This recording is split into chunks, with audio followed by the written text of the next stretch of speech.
السلام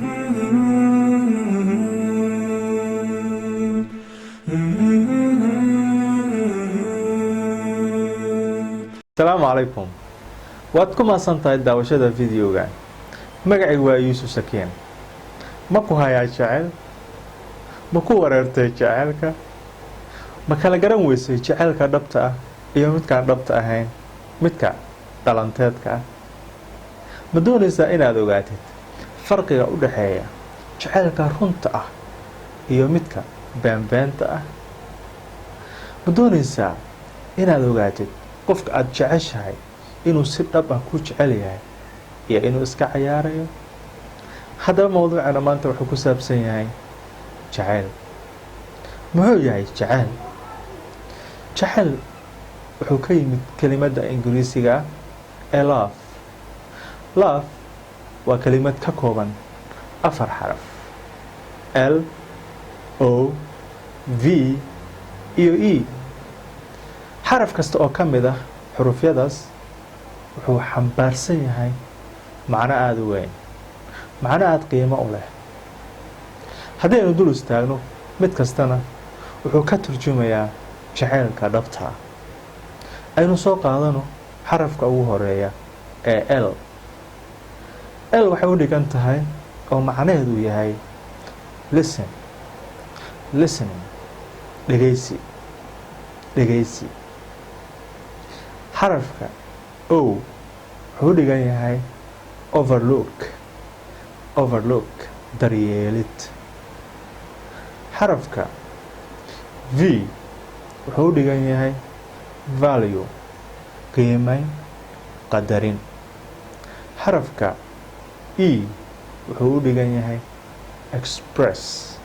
express muujin in jacaylka la muujiyo haddaba mid kasta ayaynu sharxi doonaa waxaynu arki doonaa sida uga turjumayo jacaylka dhabta ah haddii aad doonaysad inaad ogaatidna jacaylkan ma yahay run mise ma ahan ma yahay dhab mise waa dhalanteed waxaad fiirisaa oo keliya xarfahan macnahooda haddii aad macnahan ka weysid jacaylkaasi ma ahan jacaylkaasi mid dhab ah aynu soo qaadano xarafka ugu horeeya ee L aynu ku macneynay dhegeysi jacaylka dhabta ah qofka sida dhabta ku jecel wuxuu aad u jecel yahay inuu ku dhegeysto ma jiro qofka uu jecel yahay wax uu ka jecel yahay inuu dhageysto hadalkiisa inuu la hadlo mar walba hadalkiisa kama daalo hadduu la hadlo haddana wuxuu jecel yahay inuu la sheekaysto mar kale waayo farxadiisu dhan waxay ku jirtaa dhageysiga qofka uu jecel yahay saa daraadeed mar walba wuxuu ku dadaalaa siduu ku maqli lahaa codka qofka uu jecel yahay dhageysiga kama jaro hadalka marka uu hadlayo qofka uu jecel yahay waayo haddii baan hadalka jarjarayo macnaheedu waxay tahay inaanan igu soconin warkaasi inaanan ku raaxaysanaynin sheekada uu ii sheegayo qofka aan jeclahay balse qofka jacaylka dhabtahaya wuxuu dhegta u taagayaa u raaricinayaa asaga oo dhan jirkiisa oo dhan qofka uu jecel yahay waayo midaas waxay tahay farxadiisa oo dhan waxay tahay inuu dhageysto qofka uu asagu jecel yahay qofka uu jecel yahay marna kama daalo dhageysigiisa marna ma doonayo inuu hadalka ka jaro balse wuxuu jecel yahay weliba in loogu sii daro haye iwad asaga unbaa istaagi karaa qofka haddaba midaan si fiican u qabo jacaylkaad ku jirtid ma ka haysaa dhageysasho dhab ah qofkaad jeceshahay si fiican ma kuu dhageystaa si fiican ma u jecel yahay inuu hadalkaaga dhageysto ma raadiyaa mar walba ma doonaa mar walba inuu ku dhageysto inuu kula hadlo inuu sheekadaada dhageysto ma u bogaa sheekadaada mise markiiba markaa hadalka bilowdidba wuxuu kaa jaraa hadalka wuxuu raadiyaa inuu asaga un hadlo un mar walba aada u fiiri waayo waa sifada ugu muhiimsan ee lagu garto qofka haya jacaylka dhabta ah qofka sida dhabta ah ku jecel mar walba wuxuu jecel yahay inuu ku dhageysto midda labaad waxay tahay daryeelid qofka uu jecel yahay wuxuu u daryeelaa si aan caadi ahayn wuxuu u qiimeeyaa si aan caadi ahayn. mar walba wuu ka warhayaa, mar walba wuxuu raadiyaa caafimaadkiisa, wuxuu weydiiyaa caafimaadkiisa sida uu yahay qofkaasi. mar walba wuxuu jecel yahay inuu ihtimaam gareeyo, inuu mar walba ka warhayo, inuu wax walba u qabto, inuu wax walba u sameeyo. sidaas ayuu jecel yahay. haddaba ma haysaa ihtimaam iyo daryeel? haddii aad haysid dhegeysi fiican iyo haddii aad haysid ihtimaam iyo daryeel badan, way fiican tahay. warkaaga aada ugu fiican yahay. waxaad gacanta ku haysaa jacayl dhab ah, balse weli waxbaa noo harsan, soo ma aha? midda kale waxay tahay qiimeyn iyo daryeelid, qiimeyn iyo qadarin. qofka uu sida dhabta u jecel yahay wuu qiimeeyaa. wax kala qiimo badan ma jiraan adduunka. wax walba asaga ayaa ugu qiimo badan.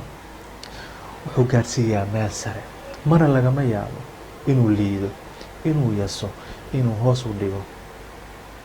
si kasta u ahaado qofkaasi, asaga wuxuu u arkaa qofka ugu qiimaha badan, qofka ugu qaayaha badan. saa daradeeda wuu qiimeeyaa qofka uu sida dhabta u jecel yahay.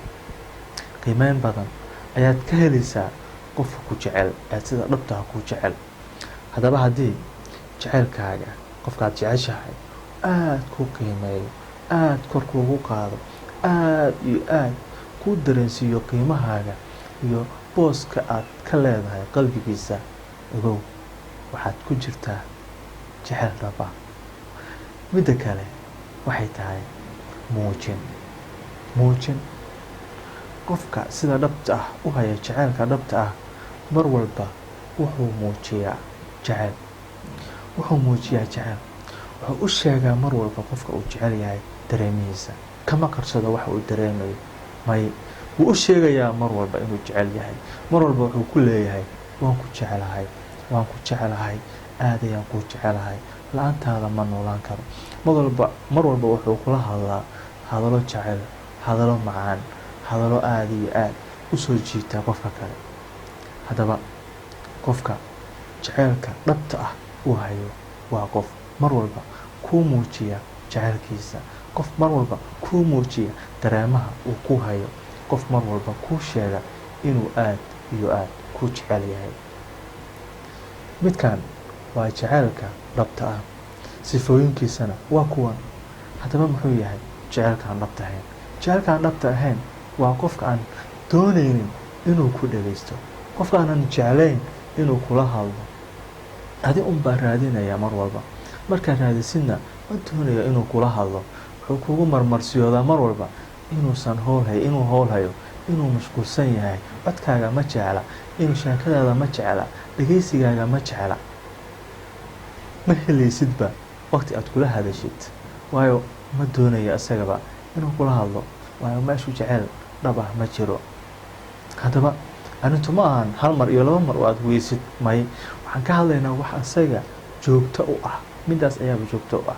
mar walba aad raadisid, waa isku dayda inaad la hadashid, la sheekeysatid, isagana ma kala jecla waxaas. ma doonayo sheekeysigaaga, ma doonayo inuu ku dhageysto. sidoo kale kama helaysid daryeel, kuma daryeelayo, kuma siinayo ihtimaam, kama helaysid ihtimaam. midda kale wuxuu qofka aan ku jeclayn ee jacaylka dhalanteedka ah kuma qiimeynayo, balse wuu ku yasayaa. wuxuu kaa dhigayaa inaad tahay qof hoose, qof liita, qof waxba garanaynin, qof aan hadalkaaga ma dhageysanayo, ra'yigaaga ma qiimeynayo, adiga kuma qiimeynayo, hadalkaaga ma qiimeynayo, waxaa usoo jiidasid ma qiimeynayo, mana qaadanayo, waayo kuma hayo jacayl dhab ah. hadda waxaan filayaa inaad kala garatay jacaylka dhabta ah iyo jacaylka aan dhabta ahayn. haddii aad ka heshid dhageysi fiican, si fiican kuu dhageysto, oo hadalkaaga marnaba aan ka daarin, sheekadaada marnaba aan ka daarin, mar walba u orda si uu kula hadlo, mar walba doonaya inuu kula sheekaysto, hadalkaaga aada u dhageysta, aan kaa goynin hadalka, sheekadaada aada ugu socoto, waa jacayl dhab ah. haddii ku daryeelo, ihtimaamku siiyo mar walba, kaa warhayo mar walba, ku weydiiyo mar walba xaalkaaga, mar walba la socdo oo jecel inuu ogaado, waa jacayl dhab ah. haddii uu ku qiimeeyo oo ku qadariyo, kor kuu qaado, oo ku siiya qiimaha aad mudan tahay, waa jacayl dhab ah. Haddii uu kuu muujiyo jacaylka uu kuu qabo, uu ku sheegto sida uu kuu jecel yahay, sida uusan la-aantaada u noolaan karin, waa jacayl dhab ah. Intaasoo dhan waxaad ku dartaa haddii uu kula doonayo inuu mustaqbal kula yeesho, oo mar walbana uu kaga sheekeeyo mustaqbalkiisa iyo guryaha iskula noolaan lahaydeen, mustaqbalka isla dhisi lahaydeen, iyo caruurtaa wada dhali lahaydeen. Arrimahaas oo dhan haddii uu kaaga sheekeeyo, waxaad haysaa jacayl dhab ah. Anigana waxaan ku leeyahay alf mabruuk.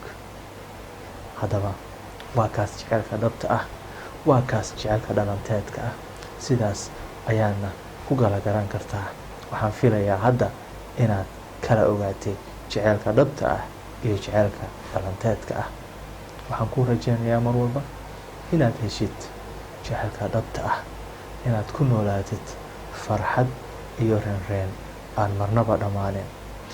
Jacaylka dhabta ah, qofka sida dhabta ah kuu jecel waa qofka aad ka dareentid ficiladiisa, dareemihiisa iyo dabeecadihiisa oo dhan ay muujiyaan jacaylkaasi uu kuu qabo. waad mahadsan tahay.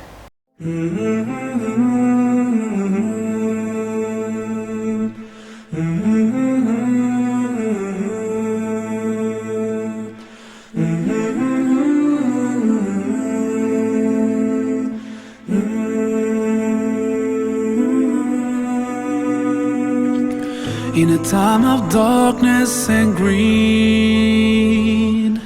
it is your light that we need. You came to teach us how to live.